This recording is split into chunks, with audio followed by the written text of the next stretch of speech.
How must Israel feel? Well, President Obama trying to make amends with its main ally in the Middle East, reportedly offering Israel's Prime Minister Benjamin Netanyahu increases in military aid to Israel in the wake of the Iran nuclear agreement, which Netanyahu called, quote, a historic mistake.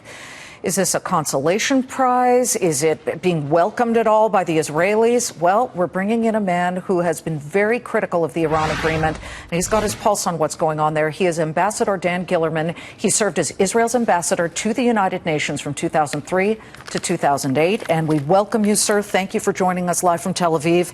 Also, the United Nations is expected to vote on the resolution next week. But first, to the point about President Obama offering more military aid. How do you see that? Does it smooth any of the rough edges of the past couple of weeks? Well, Liz, it's good to be with you. And yes, I am very critical, but I'm also very worried. And I think that one thing that President Obama and the American people have to understand is that Prime Minister Netanyahu does not enjoy being the bad boy of the Western world. He does not enjoy standing up against the whole world and being the canary in the coal mine.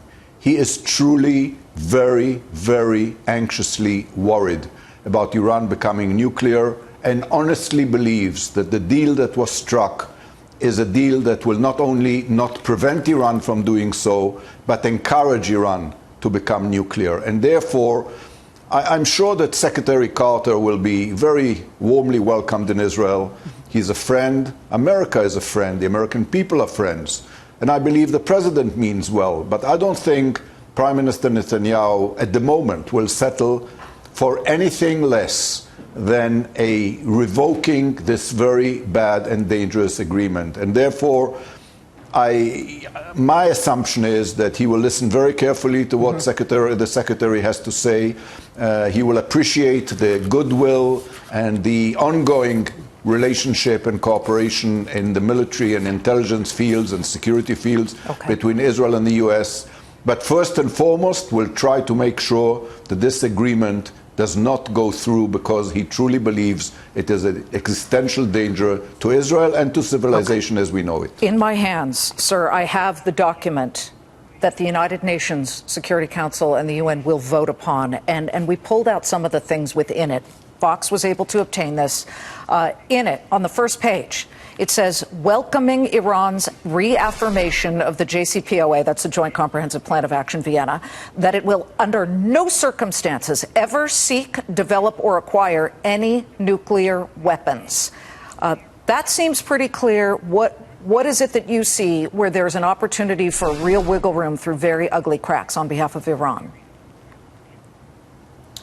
Well, you know, what I see is nearly the same words being said just 15 years ago about North Korea.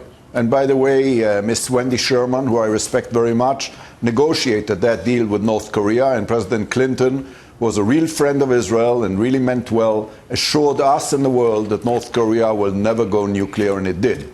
And as I said before, Iran is far more dangerous than North Korea, because North Korea acquired nuclear weapons out of desperation, while Iran is seeking them out of aspiration.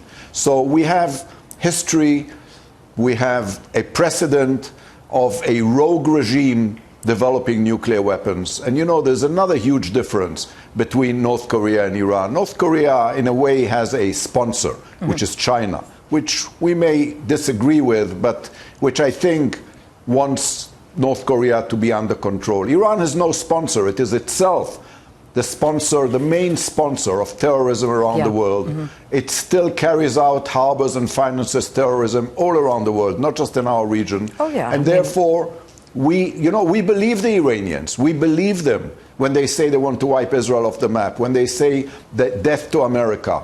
So, you know, why should we, if we believe these things, why should we believe those empty words in the UN resolution document? Ambassador Dan Gillerman, a former Israeli ambassador to the United Nations, will wait and see what happens both with the UN vote and, of course, after the 60-day review period on behalf of the U.S. Congress. Thank you so much. We appreciate it. Thank you very much. Well,